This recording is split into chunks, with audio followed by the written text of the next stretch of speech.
So today I'm continuing the reading of this book, Let God Love You. So this is the beginning of section 2, Encountering the Human Condition, a primer. So introduction, here in section 2, we explore the human condition. I call this a primer because we will cover basics, a basic understanding of the human person and some of the struggles and the challenges that seem to be common to humanity. A summary of the chapters is this. Chapter 5, our complex makeup as tripart beings. 6, the difficult fact that pain is inevitable in life, but the hopeful truth that misery is not necessarily inevitable. 7, chapter 7, the core experiences of insecurity and inferiority, fear and shame. Chapter 8, the instinctual programs for happiness. That is, our tendency to look for happiness and ultimate fulfillment in things that are transitory rather than seeking ultimate fulfillment in our eternal God, the Almighty. Chapter 9. Problem of sin and our tendency to veer off course. Chapter 10, challenges that come from the world, the flesh, and the devil. And chapter 11, discerning proper treatment. As we explore these, we will attempt to view these struggles and challenges through the lens of God's healing and restorative love. I will now read chapter 5, which is the first chapter in section 2. Chapter 5, the human person, a tripart being in community. Tripart being. This section is on the human condition. This term, the human condition, is used to name the basic fact that our state in life inherently has struggles and challenges. We can't get away from it. I will talk about many of these challenges in this section, chapters 6 through 10. But first, let's take a brief look at the complexity of ourselves as humans, as people. We are complex.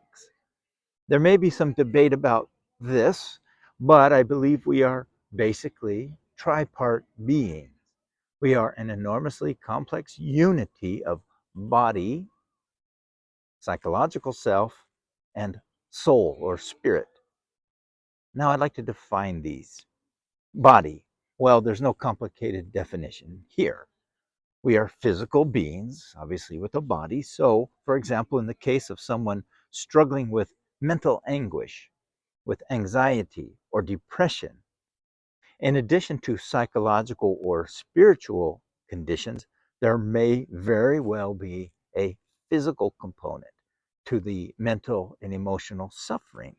There is a component, there is a physical component to these, obviously.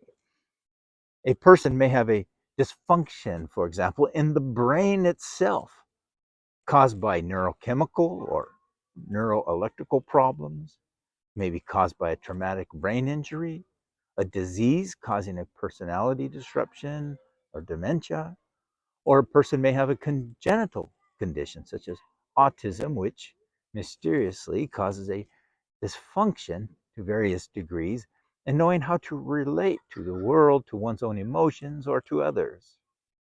So, as we encounter the sufferings of life, there may very well be a physical and or neurological component, not just psychological or spiritual.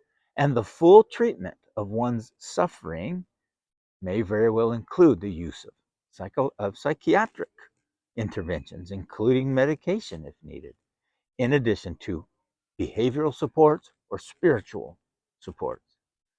I encourage you as you face your own struggles or as you assist your children or others, particularly in your ministry, as you assist them in their struggles, always keep in mind the full spectrum of possible root causes in one, the body, two, the psychological self, and three, the soul. Moving on, the psychological self. If it's accurate that we are tripart beings, as I believe we are, then it's clear that we have what may be called the psychological self. Now, There are different names for this part of ourselves. As I'm using the term, this includes the psychological self, includes the mind, emotions, and the will. So, because it includes the incredibly complex mind, it of course includes our basic personality structure, such as whether we're introverted or extroverted, organized or spontaneous, compliant, strong willed, analytical, feeling types, practical, philosophical, poetic, etc. It was quite an oversight in my psychology studies. I happen to have one of my undergrad degrees, that to my recollection, we never once were taught the origins of the very word psychology that I can remember. I have since come to understand the origins of this term. Psychology comes from two Greek words, psyche or psyche, and logos. Psyche or psyche in Greek, it's pronounced with the P, is literally translated in Greek. Psyche is literally translated soul, self, inner life. That's the literal translation. Logos is translated word, saying, message, or teaching, and has come to refer, in this context, it's come to refer to the study of something. So, psychology is literally the study of the soul, self, inner life. But of course, psychology has come to mean the study of the mind, the emotions, the personality, not that particular dimension of the person which we have come to call the spiritual self. So again, this is how I am using the term here. Our psychological self is that whole complex mix of our inner life, except for the particular spiritual dimension. Our psychological self refers to our mind and all its complex workings, our emotions, which of course are the charged and the meaningful feelings that we sense in the body, and the will, and our basic personality structure, which remains basically constant throughout life and defines our unique way of being, our personality structure. A lot of fun, fascinating stuff here.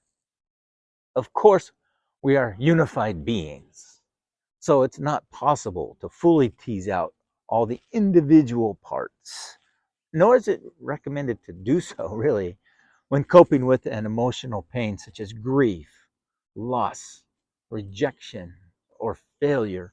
We may find it useful to seek counseling or a support group, understanding that the psychological component is intricately weaved together with the body, the brain, and the spirit, our soul. Still, we may find it useful to spend some time focusing in a particular way on psychological principles for our healing. As I address the human condition in this section, parts of our discussion will refer to the struggles that we face at the psychological dimension. And parts of the discussion here will refer to the struggles that are more at what I understand to be the spiritual dimension. But in all cases, these elements are intricately linked together and can't fully be separated out one from another. Okay, next section, soul/spirit. The third dimension of the human person, of course, is the soul or the spirit, our spiritual self. I'd like to make a brief comment about the usage of terms in order to avoid confusion and encourage you not to get tripped up by different definitions of terms. Semantics. Some Christians will use the distinctions thusly. They'll say we are body, soul, and spirit. They use the term soul in that context in the same manner in which I am using the term psychological self. And they use the term spirit in an exclusive way. And they do not use it synonymously with soul. They don't say soul, spirit synonymously. In contrast, I use the term soul and spirit interchangeably. In my tradition, I'm Catholic, in my tradition, we use this, they're synonymous. So don't get tripped up on the usage of terms. The reason some Christians prefer to use the terms body, soul, and spirit is because of their reading of 1 Thessalonians 5:23b. May your spirit and soul and body be kept sound and blameless. So feel free to use whichever terms you prefer, whatever you're comfortable with. But as I mentioned, I will use the terms soul and spirit interchangeably because in the long tradition of the church and in our culture itself, these terms generally are indeed often used interchangeably, synonymously. Next section, you're a marvel. You are a marvel. Even if you're a mess, you're a messy marvel.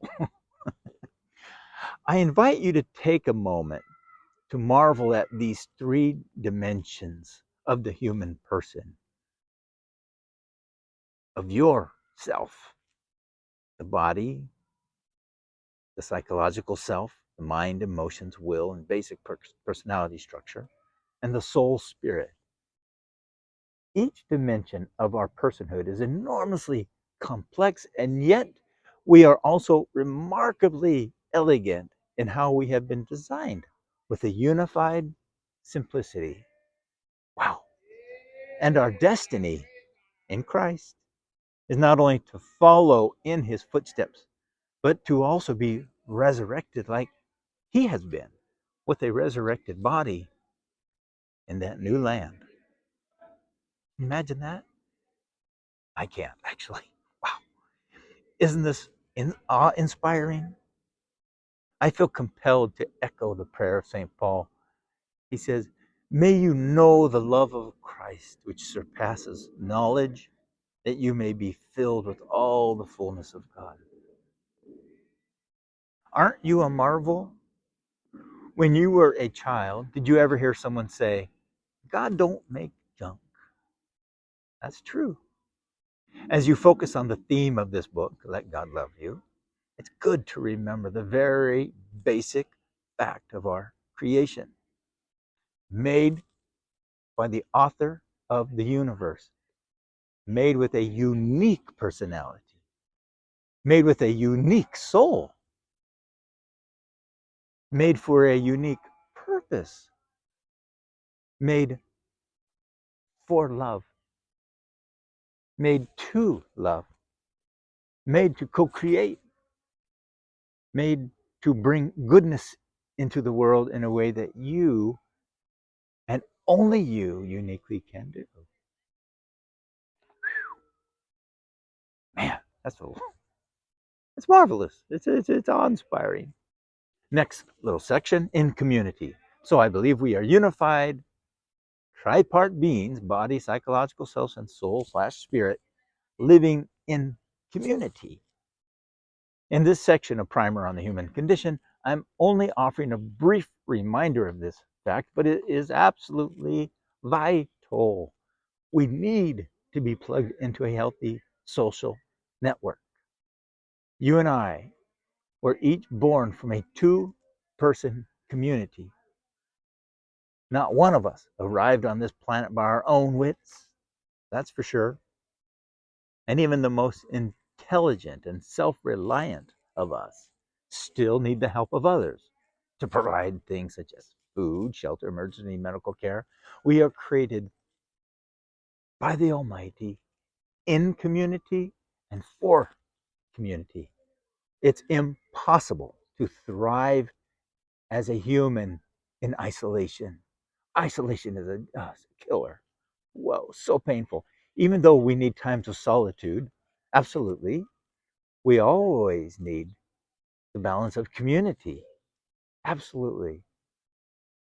I know a man who is quite isolated from his family and from others. He often says, really sadly, of his life, I'm just surviving. I don't call this living. He's not thriving, in large part because of his isolation and lack of love. We need people. God is our source. God is our foundation. but we do it in community. We need good, healthy community. You know this. This is just a reminder. The topic of healthy relationships with others is too vast to explore in depth here in this book, but briefly, I want to offer this simple reminder. As we learn to soak in God's love for ourselves, we are also called to share this gift of grace to others. Let us learn to laugh, LAF. Let us learn to share love, acceptance, and forgiveness with others.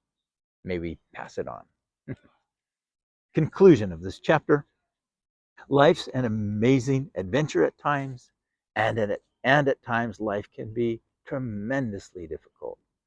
In the next chapter of this section, chapters 6 to 10, we will explore some of the common challenges that we face as part of our humanity, and we will explore how important it is to allow the love of God Almighty to saturate all of our lives through and through, especially through the difficulties.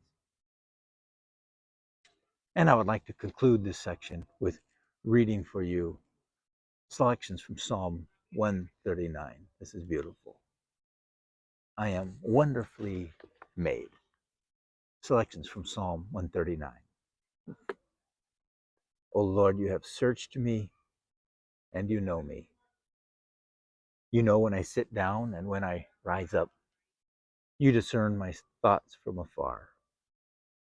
Such knowledge is too wonderful for me. It is high, I cannot attain it.